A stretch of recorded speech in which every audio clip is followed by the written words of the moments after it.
Hi, I'm Steve, and this is Timbo. Welcome to A Catastrophic Event. In the third part of my interview with outdoor enthusiast David Wilson, we continue to explore how many of the weeds we fight so hard to kill could actually save our lives.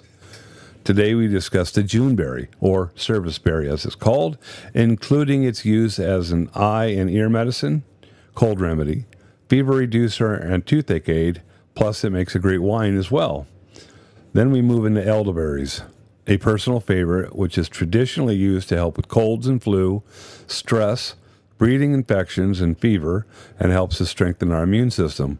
And it helped me significantly when I had COVID-19. The next item is prickly lettuce, which is not only a great addition to your salad bowl, but has been used to help with whooping cough, asthma, urinary tract problems, cough, insomnia, and poor circulation. We finished this episode with White Yarrow, which can help with stomach cramps and fight infections, eczema, irritable bowel syndrome, or IBS, wound healing, and many other conditions. Yeah.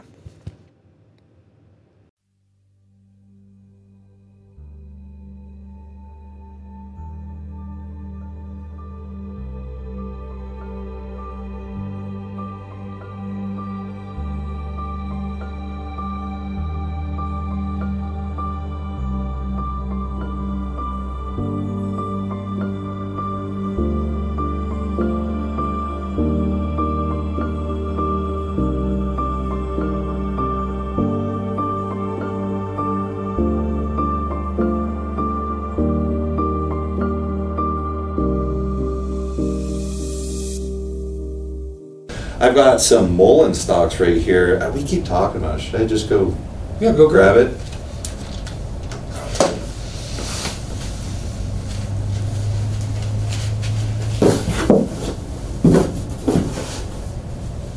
Might as well bring a leaf and Yeah. a flower too. Yeah.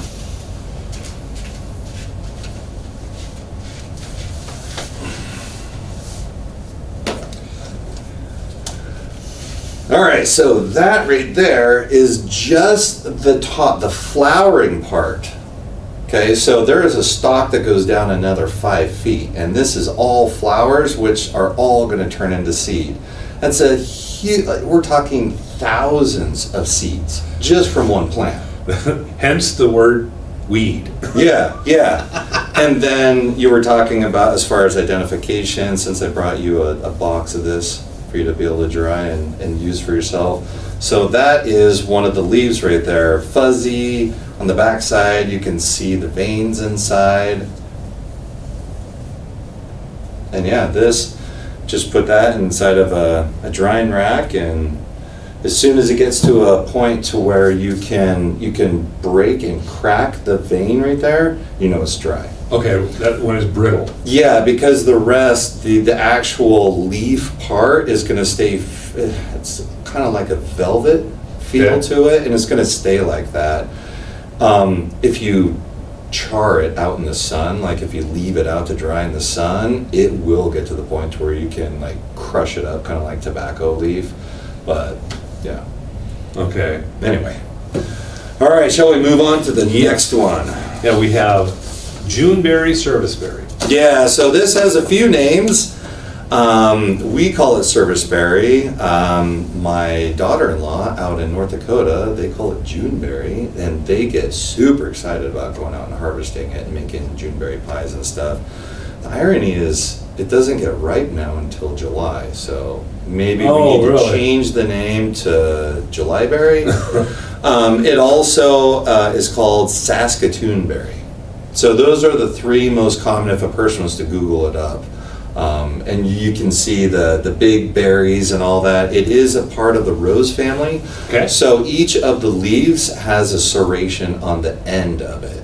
So if you can picture like wild rose or something like that, the leaves, the green leaves, have serration on the tips. Speaking of preserving, this is serviceberry wine. Note the color. Absolutely beautiful and stunning. As it walks down the aisle. Do a couple twists for the audience, please. You know, it's another way to preserve what we have. Right. And because it's a berry, choice edible. I mean, absolutely delicious. Now, as far as the size, it gets to about the size of a decent blueberry.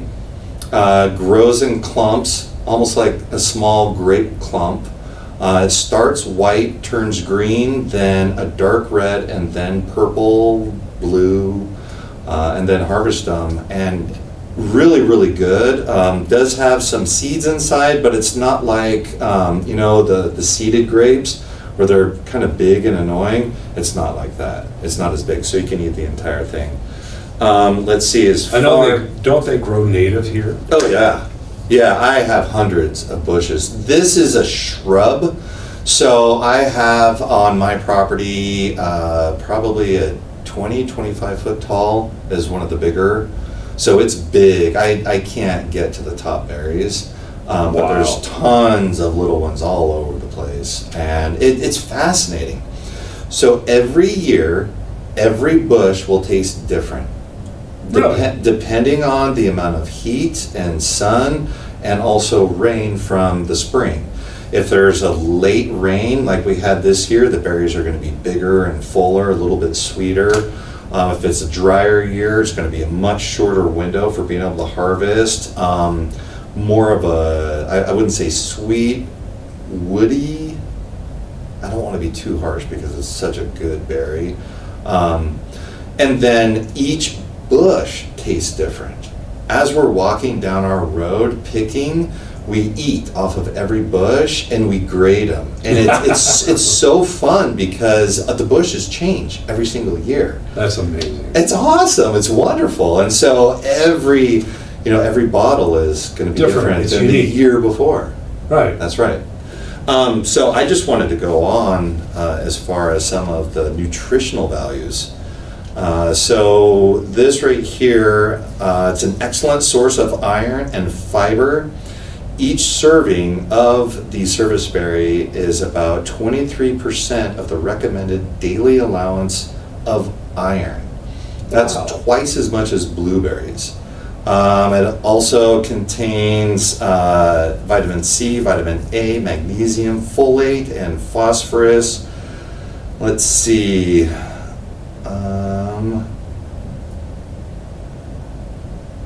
And it has 18% sugar. So, yeah, and then trace amounts of biotin. But the sugar is important. 18% sugar means a stronger kick with the wine. So it is amazing. I love serviceberry. All right, shall we go into the next one? I'm assuming with that you could dry them. Yes, yes. Because I have done that a lot.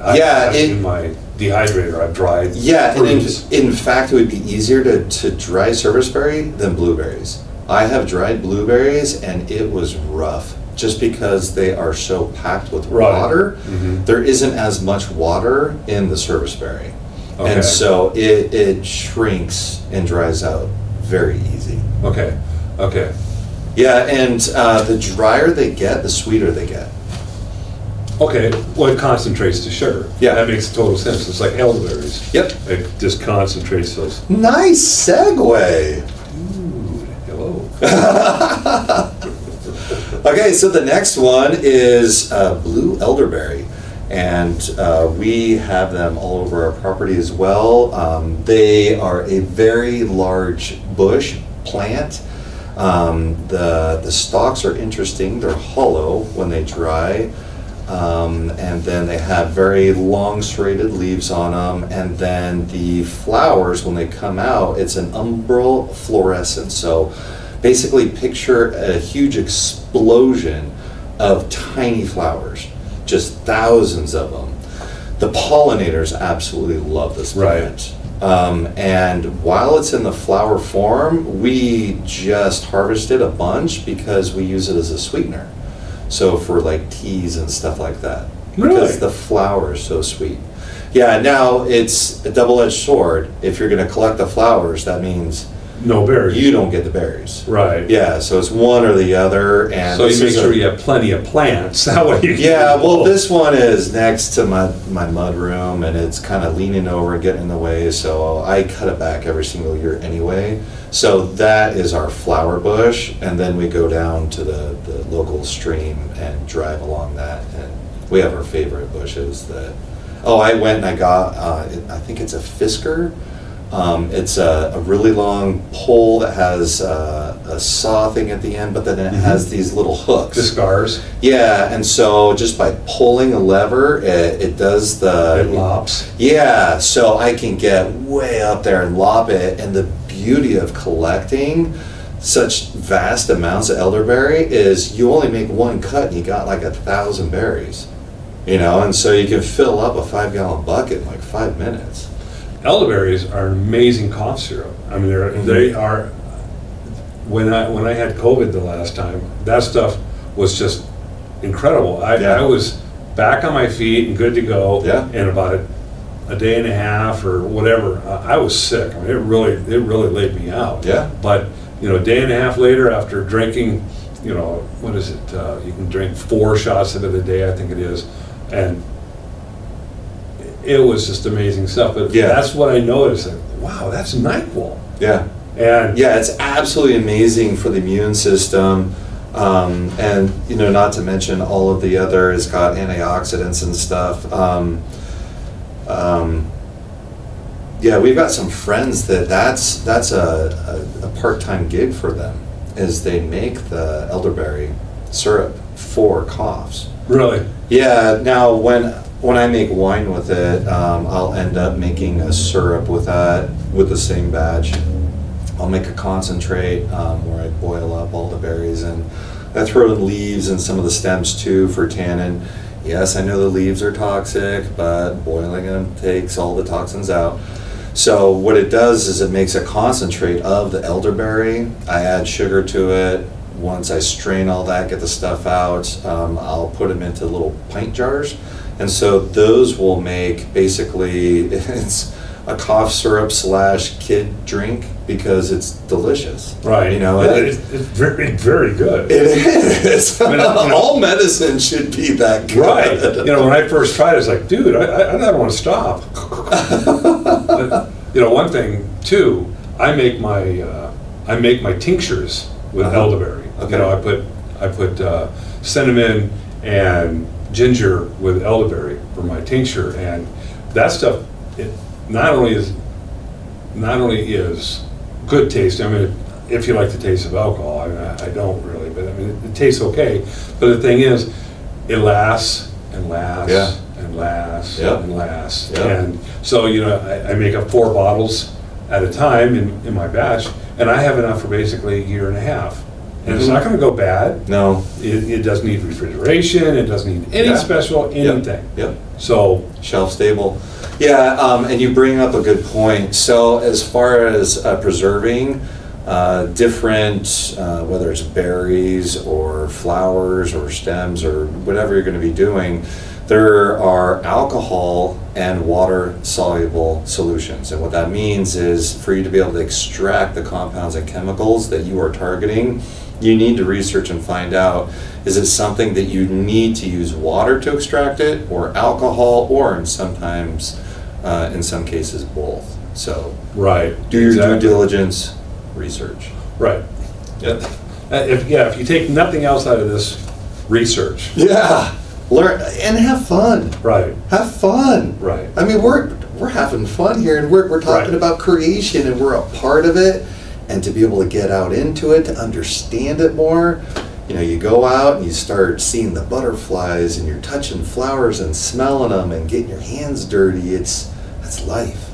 I also look at, I enjoy all that, but I grow blueberries, I grow apples, I grow cherries. All that is so fun when you can walk by and you can harvest them. You just go up and you grazing. Right. I do it all the time. I have right by my going outside on my patio, I have strawberries. They're white strawberries, believe it or not. They're outrageously good.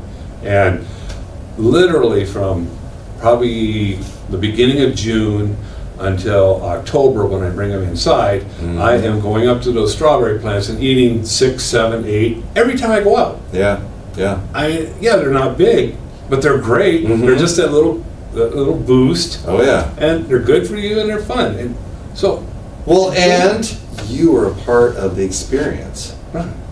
Raising it, caring for it, right. And then it provided for you. It's this wonderful closed loop of creation. Right, exactly. Right, and to know that, yeah, I did that. Yeah. I did that because I planted it, I watered it, I fertilized it, I tend it, and I eat it. Yeah. And how sweet is that? Yeah, yeah. Well, and what you're talking about, I hope other people are able to do that. So a lot of guys will have a man cave, right? They got posters up, TNA and pool tables and video games, big screen TV, all that. Mine's my deck. So I've got a 20 by 16 deck. My kids and I build it. Thanks, guys. And I have raised beds on it. I have my tower gardens. I've got a netting that goes over it so it keeps it cool during the day.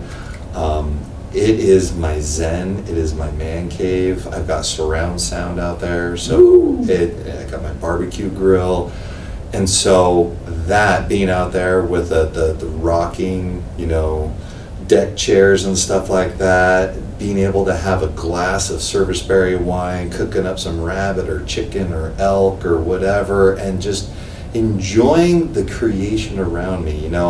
I didn't do all the work. I just manipulated so that it gave me a benefit. Right. And I hope that's what people are able to find in their own lives, because that is joy. Right. That is true satisfaction. To sit back, to partially understand, on the seventh day the Lord rested, he was sitting back saying, yeah, not too bad. Right, exactly. I don't think it was just the earth, I think it was the cosmos and everything, but pretty good job.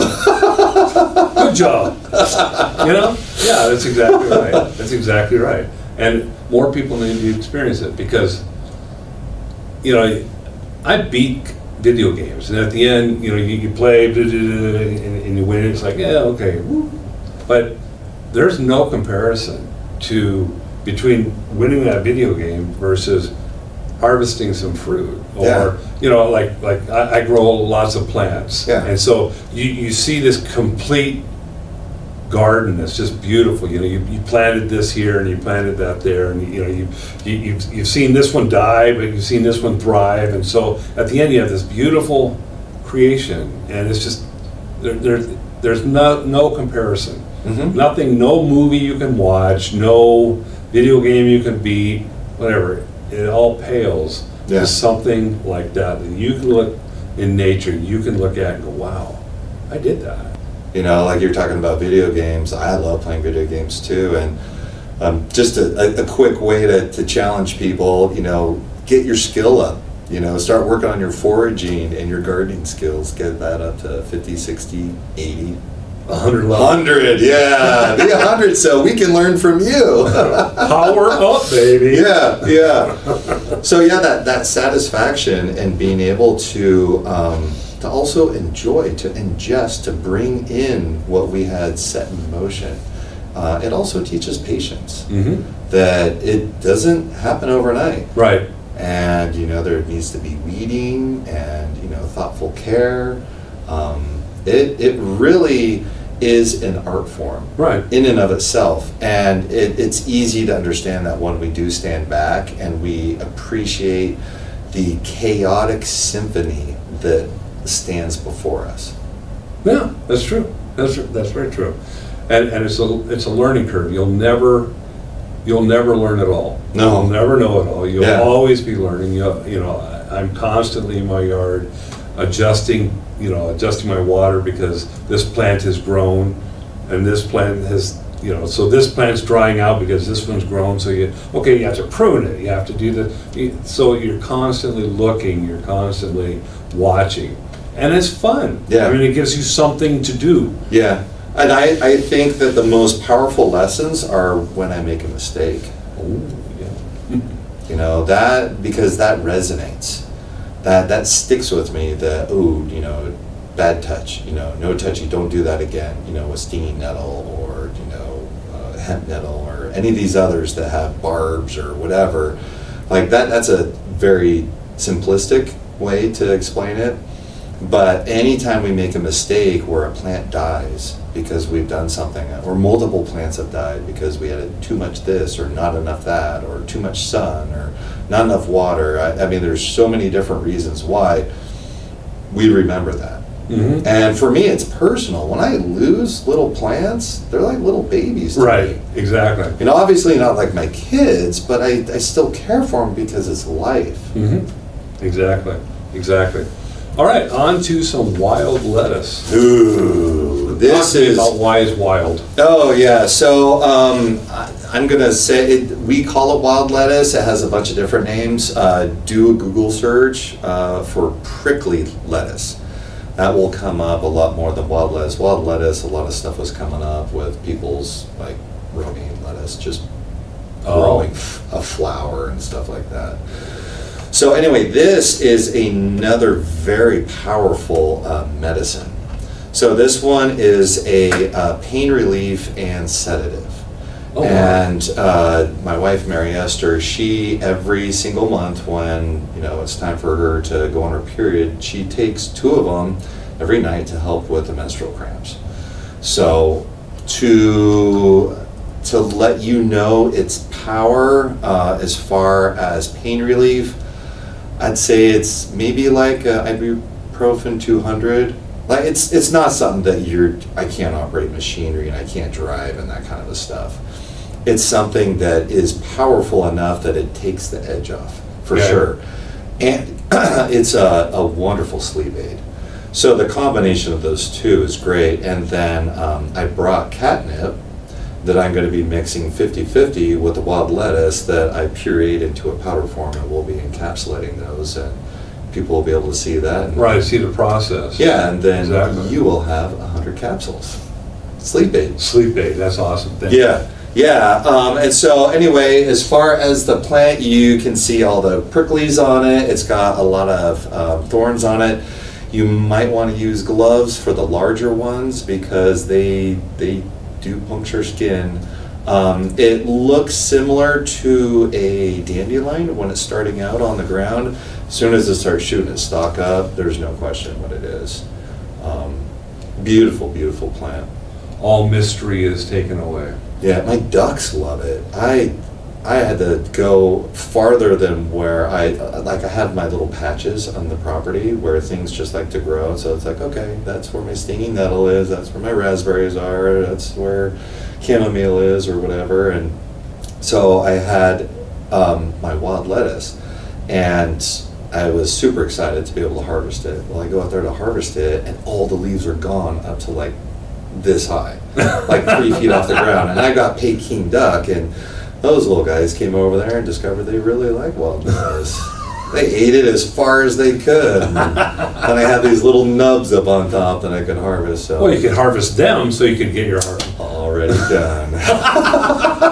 Not those specific ducks, but they're brothers. Yeah, we harvested them earlier this year.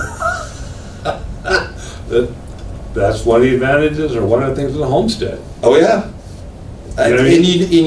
You know what? It's fascinating that I feel no sorrow for any food that goes to waste on the table because it feeds something.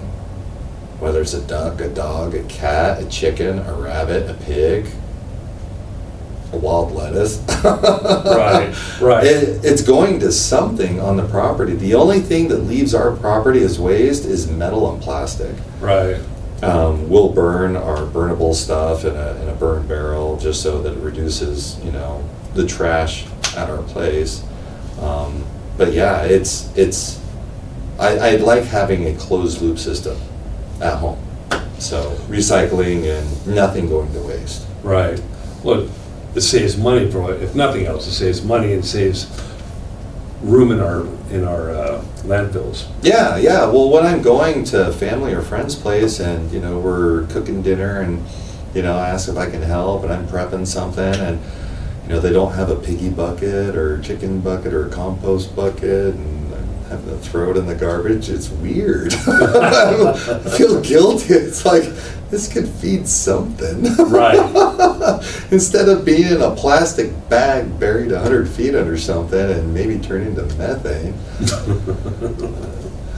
All right, let's see. Yeah, the main thing is the pain reliever, and then also the sleep aid. It also enhances appetite and reduces inflammatory. Yeah, I don't need the appetite. Help with my appetite. Yeah, you would be both. It says also treating headaches, insomnia, infectious fever, and respiratory issues. A lot of the stuff that I have here is just stuff that we pulled up as additional. We were using all this stuff before for the very narrow window because we knew that it either tasted good or was on our property or had high vitamins, you know, or pain relief or sleep aid. And so all the extra stuff is just stuff we found really quick with a Google search. Well, one thing with that is, and there's also these too. right, but you know, one thing about this is, if one of these helps you in a specific area, that's not going to be the only thing it helps you with. No, You know, every single one crosses right. disciplines almost. It's going to It's help more than one multifunctional. thing. Yeah. You know, so I mean that's the beauty of these. Mhm. It's like free medicine. It's like free whatever. Or free food, because all of them are edible, which means they're all food. right. You know, Okay. the extent at which you can gorge on it is a different story because Right. you're going to get a lot of chemicals in. But yeah, all of it's edible, so it's all food, and the majority of it is medicine. So now we have White Yarrow. Yarrow. So this is the one that I was talking about earlier with planting. So I think in some books they call it soldier's weed. Because soldiers would fill up a pouch before they went to battle. I believe I remember that.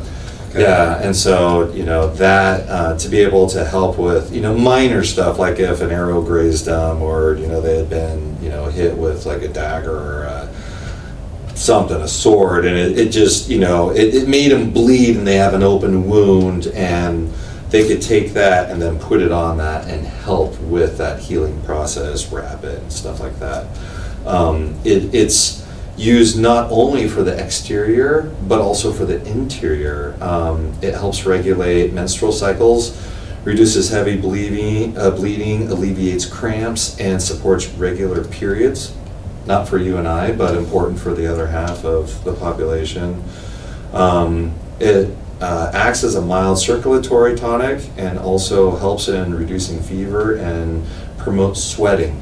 So they used to use it when people would get sick, that they would make a concoction using yarrow, and it would promote the body to be able to get up to that higher temperature to be able to kill the infection inside the body. Which is what a fever does. Yes. Fevers aren't bad. No.